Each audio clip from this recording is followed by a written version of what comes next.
بسم اللہ الرحمن الرحیم۔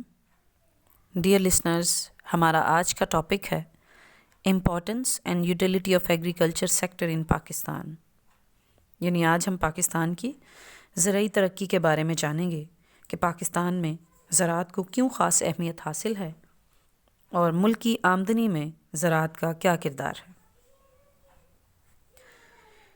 جیسا کہ ہم سب جانتے ہیں کہ پاکستان ایک زرعی ملک ہے اور زراعت پاکستان کے برآمدات کے شعبے میں ایک بیک بون کی حیثیت رکھتی ہے۔ اس کا اندازہ ہم اس بات سے لگا سکتے ہیں کہ پاکستان کی برآمدات یعنی ایکسپورٹ جو کہ 3 بڑے سیکٹرز میں ہوتی ہے، اس میں 2 بڑے سیکٹر زراعت سے وابستہ ہیں، جن میں کپاس اور چاول شامل ہیں۔ پاکستان کا زرعی شعبہ مسلسل ترقی کر رہا ہے اور پچھلے چند سالوں میں زراعت نے کافی حد تک ترقی کی ہے۔ پاکستان کی تمام بڑی صنعتیں جن میں cotton textile, rice mills, sugar mills, flour mill, اس کے علاوہ پاکستان میں گھی اور کھانے کے تیل کی صنعتیں، ان تمام کی ڈپینڈنسی ہمارے ایگریکلچر سیکٹر پر ہی ہے۔ پاکستان کی بڑھتی ہوئی آبادی کو مد نظر رکھتے ہوئے ایسے اقدامات کرنے کی ضرورت ہے کہ ہم زراعت میں خود کفیل ہو جائیں، انڈیپینڈنٹ ہو جائیں، تاکہ زرعی پیداوار میں اضافہ کر کے غذائی اجناس جو ہم باہر سے امپورٹ کرتے ہیں اس پر ہونے والے خرچ کو بچایا جا سکے۔ زراعت پاکستان کا اہم شعبہ کیوں ہے؟ ہم 1 بائی 1 اس کا جائزہ لیتے ہیں اور یہ سمجھنے کی کوشش کریں گے کہ زراعت کو کسی بھی ملک کی ترقی میں کیا اہمیت حاصل ہے۔ تو سب سے پہلے زراعت ہمیں غذا فراہم کرتی ہے، جس میں گندم، چنا، چاول، مکئی، باجرہ اور تمام تیل دار اجناس شامل ہیں، جو ملک کی بڑھتی ہوئی آبادی کی غذائی ضروریات کو پورا کرنے کے لیے کافی ہیں۔ پاکستان زیادہ تر غذائی فصلوں کی پیداوار میں خود کفیل ہے، لیکن بہت ساری اشیاء ابھی بھی ہمیں بیرون ملک سے امپورٹ کرنا پڑتی ہیں، جس میں دالیں اور تیل دار اجناس وغیرہ شامل ہیں۔ کیش کراپ کی بات کی جائے، جنہیں ہم نقد آور فصلیں کہتے ہیں، تو کیش کراپ وہ کراپس ہوتی ہیں جو کہ ہم بیرون ملک مختلف پروڈکٹ کی صورت میں ایکسپورٹ کرتے ہیں۔ ان میں کپاس، گنا اور تمباکو وغیرہ شامل ہیں۔ یہ اشیاء ہمارے ملک کی قیمتی دولت ہیں اور زر مبادلہ کا نمایاں حصہ ہمیں انہی فصلوں کی بدولت حاصل ہوتا ہے۔ اس کے ساتھ ساتھ یہ ہماری انڈسٹریز کو را مٹیریل فراہم کرتی ہیں، جیسے کپڑے کی صنعت کے لیے کپاس بہت ضروری ہے، چینی بنانے کے لیے گنا، اور اسی طرح سگریٹ اور سگار وغیرہ بنانے کے لیے ٹوبیکو بہت زیادہ ضروری ہے۔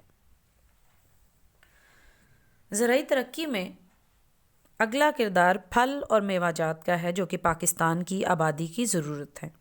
پاکستان کے پھل، جن میں خاص طور پر آم اور کینو وغیرہ شامل ہیں، وہ دنیا بھر میں اپنے ذائقے کے اعتبار سے بہت زیادہ پاپولر ہیں۔ پاکستان میں جو اہم پھل پیدا ہوتے ہیں ان میں آم، کینو، مالٹا، امرود، کیلا، انگور، سیب، آلو بخارا، خوبانی اور آڑو وغیرہ شامل ہیں۔ اسی طرح پاکستان میں ڈرائی فروٹس، جو کہ زیادہ تر ہمارے KPK میں کاشت کیے جاتے ہیں، پھلوں اور انہی ڈرائی فروٹس کی برآمد سے ہم ہر سال کثیر زر مبادلہ کماتے ہیں۔ پاکستان کو روزگار کی فراہمی کی بات کی جائے تو زرعی نقطہ نظر سے زراعت پاکستان کا سب سے بڑا شعبہ ہے۔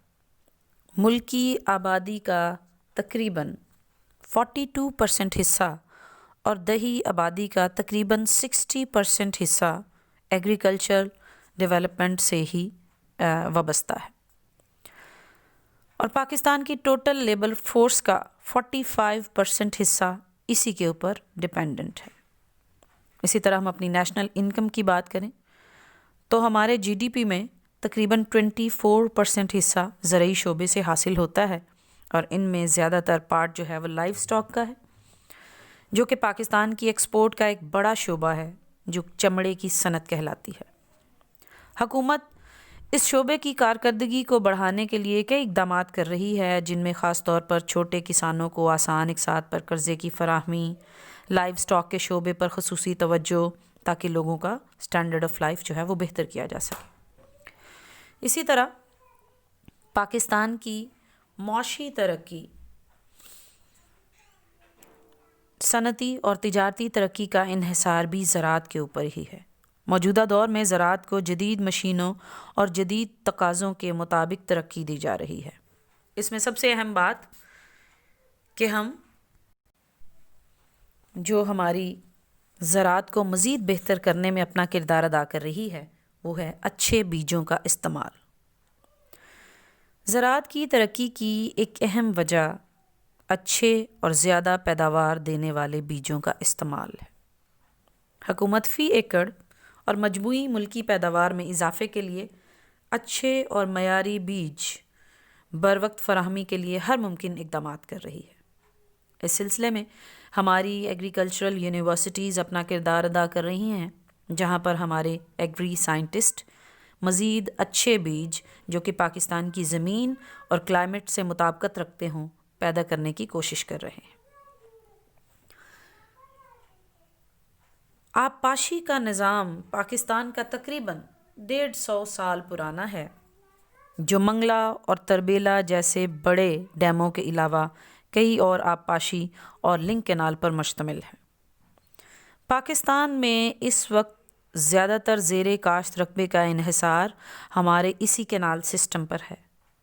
حکومت کینال سسٹم کے ذریعے جو پانی ویسٹ ہو جاتا ہے اس ضیاع کو روکنے کے لیے کوشش کر رہی ہے، اور اس سلسلے میں نہروں اور کھالوں کو پختہ کیا جا رہا ہے، پکا بنایا جا رہا ہے، تاکہ روایتی طریقوں کے ساتھ ساتھ پانی کے ضیاع کو بھی روکا جا سکے۔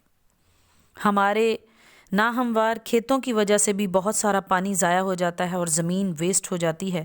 اس کے لیے لیزر ٹیکنالوجی کا استعمال کیا جا رہا ہے تاکہ لیولڈ فیلڈز کی وجہ سے پانی کے ضیاع کو روکا جا سکے اور زمین کو واٹر لاگڈ اور سلائن ہونے سے بھی روکا جا سکے۔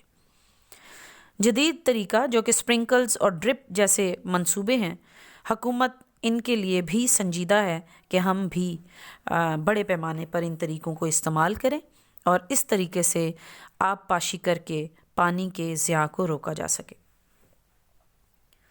پاکستان جو کہ ایک ایسے ایریا میں آتا ہے جہاں کے تقریباً 8 سے 9 مہینے شدید گرمی رہتی ہے، یہی وجہ ہے کہ ایسے تمام علاقے جو زیادہ تر گرمی کی لپیٹ میں رہتے ہیں وہاں کی زراعت مختلف قسم کی فصلی بیماریوں کا شکار ہو جاتی ہے۔ حکومت فصلوں کو کیڑے مکوڑوں سے بچانے کے لیے کئی ادویات یعنی انسیکٹیسائیڈ اور پیسٹیسائیڈ جو ہے ان کا استعمال اور جدید طریقے کے مطابق جو ایڈوانس پیسٹیسائیڈ اور انسیکٹیسائیڈ دنیا میں متعارف ہو رہی ہیں انہیں پاکستان میں بھی متعارف کرانے کی کوشش کی جا رہی ہے تاکہ ان فصلی بیماریوں سے نجات حاصل کی جا سکے اور کیڑے مکوڑوں کا خاتمہ کر کے بھرپور طریقے سے فصل اور پیداوار حاصل کی جا سکے۔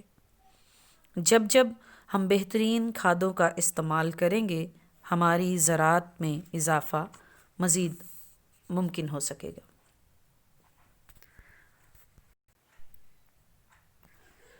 زراعت میں اضافے اور اس کو جدید خطوط پر استوار کرنے کے لیے تقریباً ہر دور میں ایگریکلچرل ریفارمز کی گئیں۔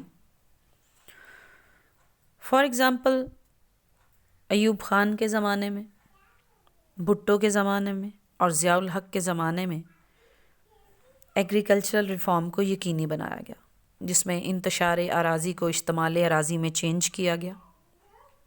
انتشار اراضی سے مراد یہ ہے کہ ایک کسان کی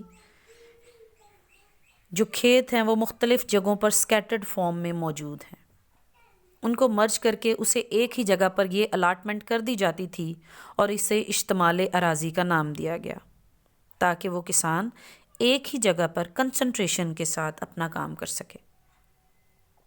اسی طرح ذوالفقار علی بھٹو کے زمانے میں بھی زمین کی ایک حد مقرر کی گئی جس میں 300 ایکڑ بارانی اور 150 ایکڑ بارانی زمین سے زیادہ کوئی کسان زمین اپنے پاس نہیں رکھے گا۔ باقی زمین وہ حکومت کو دے دے گا اور اسے 25 سالوں کی آسان اقساط میں اس کی رقم جو تھی وہ پے کر دی جائے گی۔ پھر اس کے بعد مزارع اور مالک کے درمیان تعلقات کو خوشگوار کرنے کے لیے زرعی پیداوار میں اضافہ کو ممکن بنانے کے لیے کچھ اور اقدامات کیے گئے۔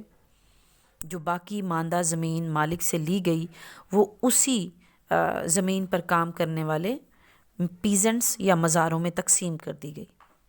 اس کی وجہ یہ تھی کہ یہ مزارع نسل در نسل انہی زمینوں پر کام کرتے رہے تھے، لہٰذا وہ اس کے بارے میں بہتر طور پر آگاہ تھے کہ یہ زمین کس قسم کی ہے، اس پر کس قسم کا بیج لگایا جائے گا، کس حد تک پانی دیا جائے گا تو بہتر فصل کا حصول پختہ سڑکیں بڑا اہم کردار ادا کرتی ہیں زراعت کی بہتری کے لیے۔ جب بروقت منڈیوں تک اس کی رسائی ممکن ہوگی تو ہی اس کے اچھے دام مل سکیں گے۔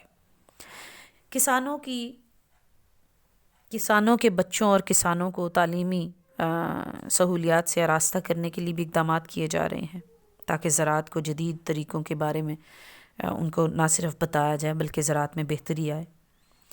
پاکستان کا ایک اور مسئلہ واٹر لاگنگ اور سلینٹی ہے۔ پاکستان کا انڈس بیسن کا تقریباً 43% ایریا جو ہے وہ واٹر لاگڈ اور سلائن ہے، یعنی ایک اندازے کے مطابق پاکستان کا 7.1 ملین ہیکٹر حصہ جو ہے وہ واٹر لاگڈ اور سلائن ہو چکا ہے۔ لہٰذا اس واٹر لاگڈ اور سلائن حصے پر قابو پانے کے لیے اقدامات کیے جا رہے ہیں۔